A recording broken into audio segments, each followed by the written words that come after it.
Buenas tardes, hermanos, hermanas, personas que sintonizáis estos sencillos y pequeños estudios para estimularnos a la oración. La oración, como ya hemos dicho muchas veces, es la respiración de la Iglesia. Sin embargo, sería interesante hacernos una pregunta.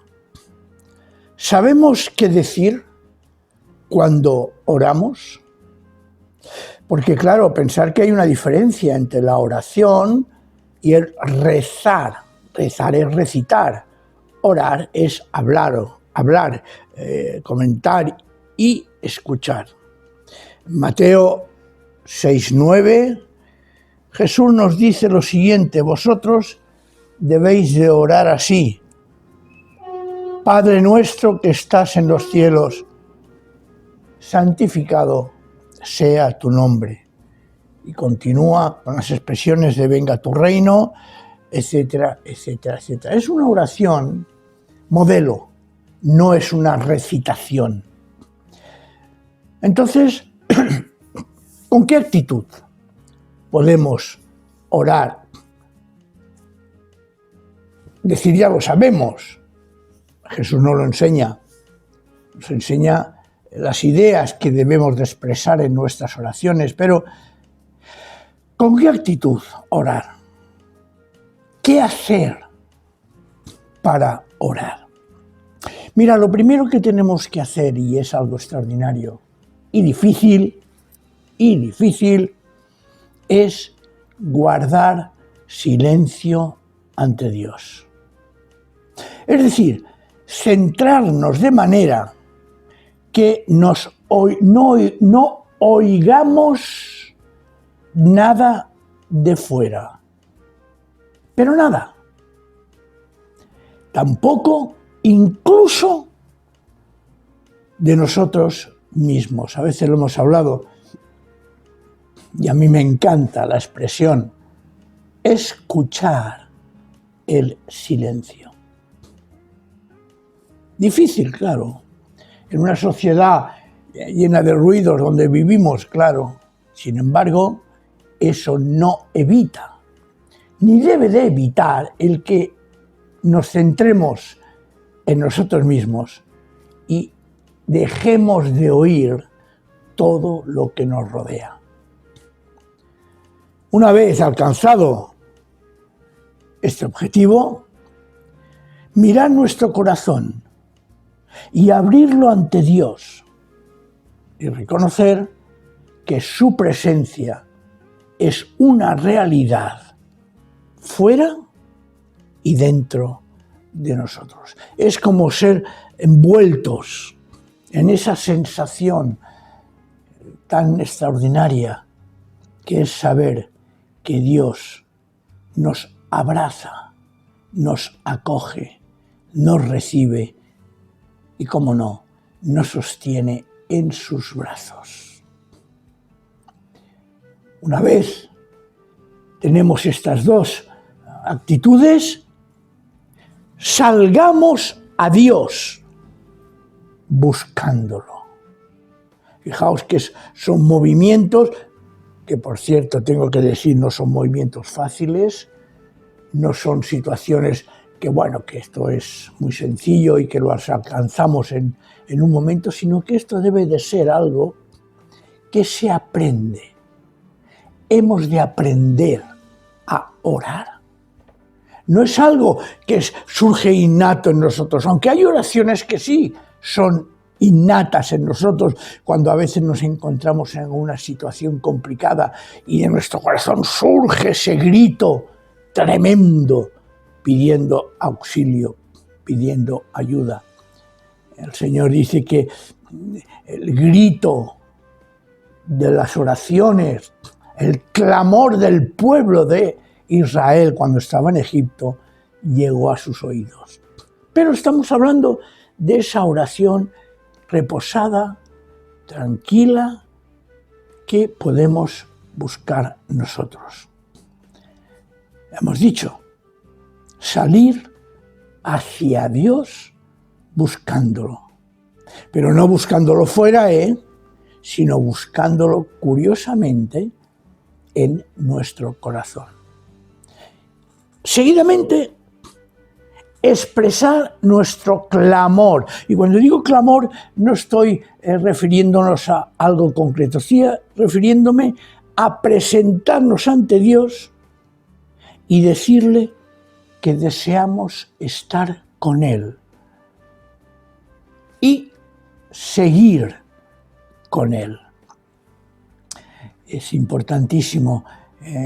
Yo recuerdo que una de las cosas que más me impresionaba y me ha impresionado y me sigue impresionando en mi vida de relación con Dios, y lo he dicho muchas veces, es que deberíamos de vivir siempre la presencia de Dios.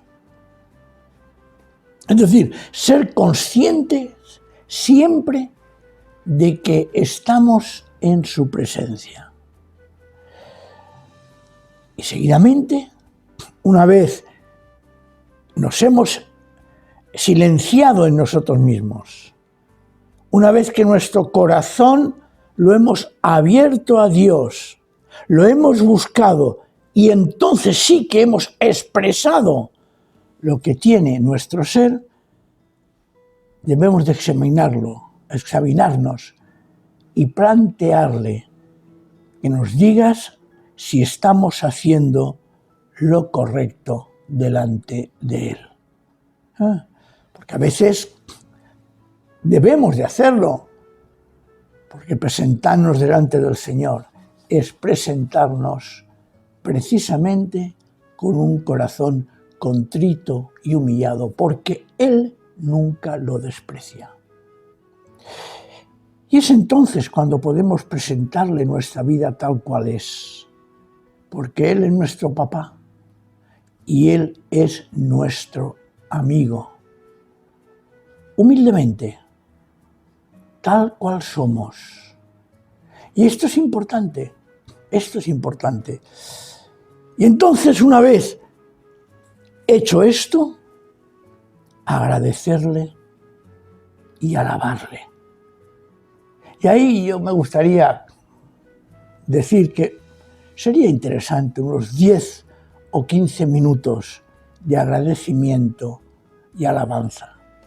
Esos 15 minutos o 10 minutos o más en que quizás nuestro corazón se sienta tan agradecido que surjan aquellos himnos que cantamos en la iglesia, aquellas expresiones de agradecimiento y de alabanza que expresamos cuando estamos en comunidad, en iglesia.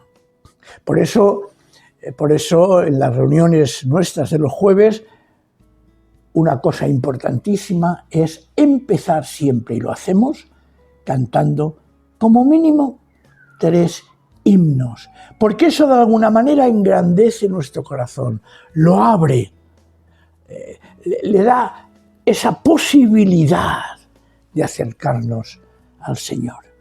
Con alegría, no con actitudes lastimeras, no. Al Señor hay que acercarse con alegría, y para hacerlo hay que hacerlo reconociendo lo que somos.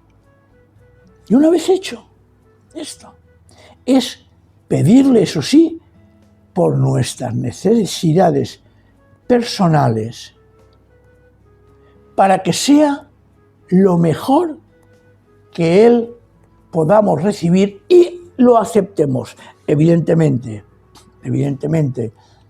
a veces lo que Él nos pide son cosas dificultosas. No es fácil renunciar a nuestros propios intereses para hacer la voluntad de Dios. Y voy a ser también muy breve ahora. Entonces sí, pedirle por nuestros semejantes. Pero pedir por nuestros semejantes no significa quedarnos solo por su salud, por su trabajo, por su bienestar físico. Es pedirle al Señor por la salvación de nuestros semejantes. alguna vez yo lo he dicho, ¿qué es lo mejor que nosotros hemos recibido? El perdón de pecados, la salvación, la vida eterna. Pues ¿qué es lo mejor que nosotros podemos hacer, decir y mostrar a los demás? Pues eso, que el Señor los quiere salvar, que el Señor los quiere redimir y que para ello es necesaria la fe en Él. Quizás ha sido un poco fuerte hoy esta reunión de oración, pero sí que os aconsejo que de cuando en cuando pongáis esta meditación y poco a poco ir pasando por esos peldaños, esos niveles, porque nos ayudará mucho a tener una expresión de oración adecuada. Primero, porque nos va a beneficiar y segundo, porque le va a agradar al Señor. Así que el Señor nos bendiga, el Señor nos guarde, el Señor tenga misericordia de nosotros y nos dé su paz. Amén.